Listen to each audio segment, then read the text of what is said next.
유튜브를 읽는 박정희 전기 7권 개방형 대전략 정유공장 건설계획.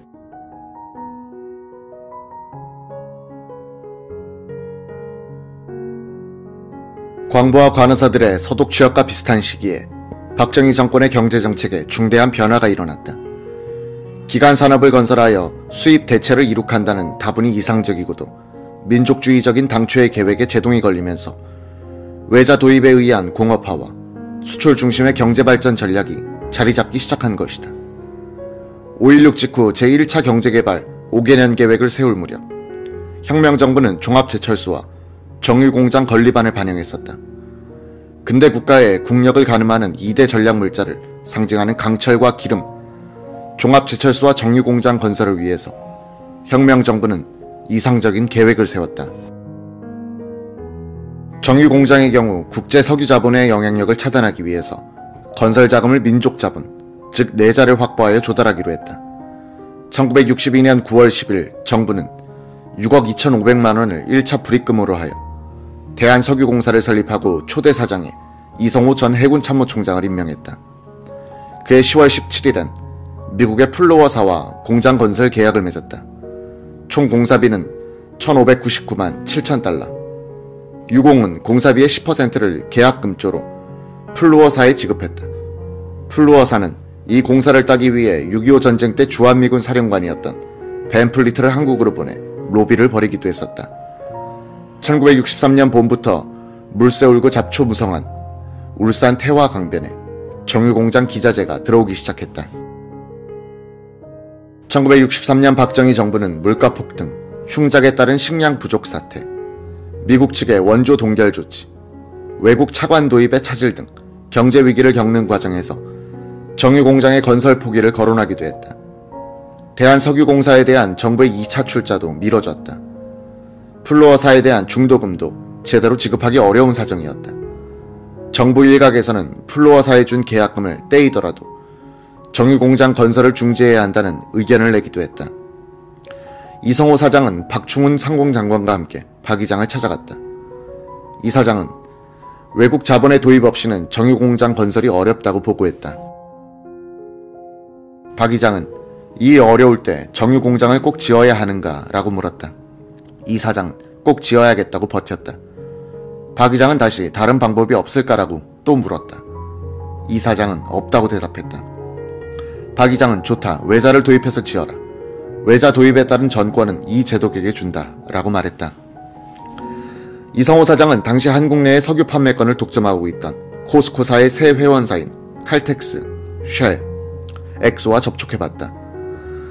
신통한 반응이 없었다. 며칠 뒤 전혀 예상하지 않았던 손님이 제한군인회장실로 이 사장을 찾아왔다.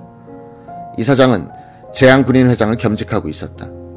장대한 몸집에 반들거리는 대머리의 소유자는 자신을 미국 걸프 석유 회사의 극동지역 조정관이라고 소개했다. 30대 후반의 군매는 하버드 대학을 나와 한때는 캄보디아 등 동남아의 미국 대사관에서 일한 경험이 많아 아시아통으로 알려져 있었다. 군매는 유공 정유공장에 투자하고 싶다는 의사를 전달했다. 그는 에드워드라는 변호사를 데리고 왔다.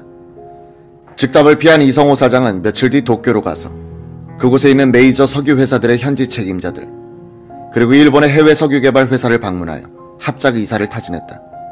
흥미가 있으면 내가 서울로 돌아가기 전에 계획서를 내달라 라고 말했다. 계획서를 낸 회사는 걸프뿐이었다. 군맨의 계획서는 구체적이어서 협상 초안이라고 할 만했다. 더구나 액수가 컸다. 걸프는 2,500만 달러를 투자하겠다고 했다.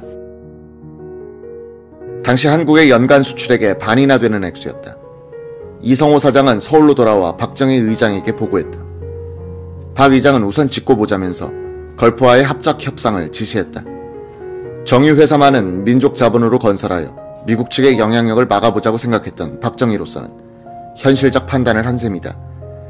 그의 머리에는 북한이 작은 정유공장을 지어 이미 가동하고 있다는 것이 여간 자존심 상하는 일이 아니었을 것이다. 박 의장의 결단에 따라 이성호 사장은 전민재 이사를 위원장으로 하여 10여 명의 사내 간부로 대한석유공사 원유 구입 및 차관 교섭위원회를 구성했다.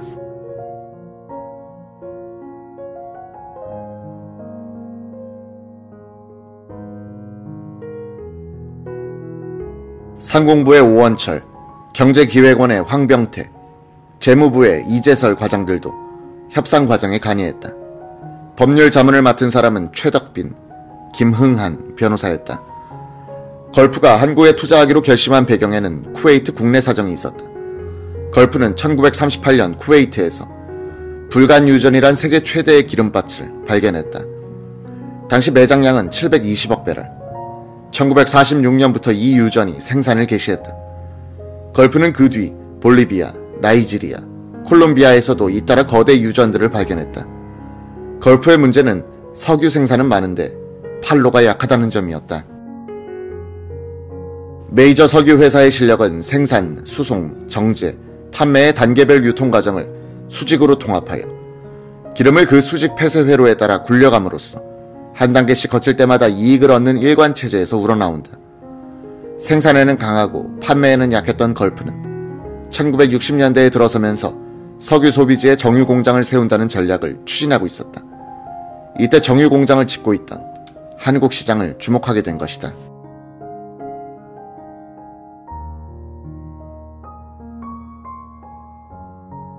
(1963년) 정치위기와 함께 온 경제위기 속에서 박정희 의장은 민족 자본에 의한 정유공장 건설이란 당초 계획을 포기하고 미국의 메이저 석유회사 걸프와 합작하기로 결심했다. 이에 따라 걸프와 대한석유공사 사이의 합작사업 교섭이 계속됐다. 걸프의 교섭단은 수십 명이나 됐다. 이들은 조선호텔의 한 층을 빌어 7, 8명을 상주시켰다. 원유 판매, 운송, 기술, 차관, 법률 등 각계 전문가들을 대표로 한 걸프 측의 교섭 책임자는 제임스 E. 리였다. 그는 필리핀의 걸프계 정유공장 책임자였다. 화이트포드 걸프 회장, 브라키트 사장, 밥 도시 부사장 등도 수시로 한국을 들락날락했다. 한국 프로젝트에 관계한 이들은 그 뒤 걸프 경영층의 주류를 이루게 된다. 밥 도시와 제임스 리는 걸프 회장, 군매는 계열회사 사장을 역임한다. 유공 측의 교섭단에는 김응한 변호사가 끼어 있었다. 그는 장면 총리의 비서실장을 지냈다고 하여 정치 활동이 금지돼 있었다. 유공의 이성호 사장이 회사법에 밝고 국제 감각이 있는 그를 강권하다시피 하여 교섭단에 참여시켰고 그는 계약서 작성에서 중요한 역할을 했다고 한다. 당시 박정희 정부는 외환 보유고가 1억 달러에도 미치지 못한 상태에서 걸프가 약속한 투자가 조속히 이루어지기를 목마르게 바라는 입장이 있었다. 미국 정부도 같은 태도였다. 1975년 5월 16일 밥도시 걸프 회장은 미 상원의 다국적 기업 소위원회에서 증언하는 가운데 이렇게 말했다. 걸프가 한국의 기간 산업에 경영 참여 형태의 투자를 하도록 요청받았을 때 그 투자 금액은 외국 민간 회사로서는 최대 규모였다. 미국 정부는 우리를 밀어주었다. 미국 정부는 해외 보험공사를 통해 우리의 한국 내 투자분에 대해 보험을 걸어두도록 했다. 미국 해외보험공사는 걸프의 투자분에 대해 재산이 몰수되거나 태환 불능의 경우에는 200%, 전쟁으로 인한 경우에는 100%의 보상을 약속했다. 그동안 미국은 한국에 대한 석유 공급권을 미군이나 미국계 석유회사를 통해서 독점적으로 행사함으로써 상당한 정치적 지렛대를 유지해왔었다. 그런 미국으로서는 민족주의 성향이 강한 박정희 정부의 석유 사업에 미국의 거대 석유 회사를 참여시켜 놓는 것이 안전판이라고 생각했을 것이다. 유공 측과 걸프가 합의한 합작 투자안의 대강은 이러했다. 주식, 걸프가 489만 달러를 투자, 유공 주식의 25%를 인수한다. 차관, 2011만 달러를 연리 4.5%로 제공한다. 원유 공급, 유공은 15년간 또는 2억 배럴의 원유를 처리할 때까지 적출항의 본선인도 가격으로 걸프에 원유만 도입한다. 원유 수송, 걸프가 독점한다. 이사회 구성, 한국 측 이사 4명에 대해 걸프는 이사 3명과 감사 1명을 선임하여 예산안은 걸프 측 이사와 한국 측 이사가 합의하여야 통과될 수 있다. 걸프는 25% 투자보다도 훨씬 강력한 권한을 행사할 수 있게 됐다. 두고두고 불평등 계약이란 비판을 듣게 되는 소지가 만들어졌다. 유공 측 교섭단의 최덕빈 변호사가 협정안을 보고하자 박정희 의장은 듣기만 했다. 차균희 기획원 차관은 유공의 체제를 면이형으로 바꾸자는 의견을 냈고 박충훈 상공장관은 지금대로 국영이어야 한다고 주장했다. 박 이장은 그대로 해라고 간단하게 정리하더니 일어나면서 그렇지 않아도 민영으로 해주면 정치자금을 제공하겠다는 업자가 있었어 라고 하더란 것이다. 걸프와의 협정이 타결된 후 박정희 정부는 나누어 받게 돼 있던 걸프의 투자 금액을 일부 앞당겨받아 은행에 예치함으로써 외환 위기를 일시적으로 벗어날 수 있었다고 한다.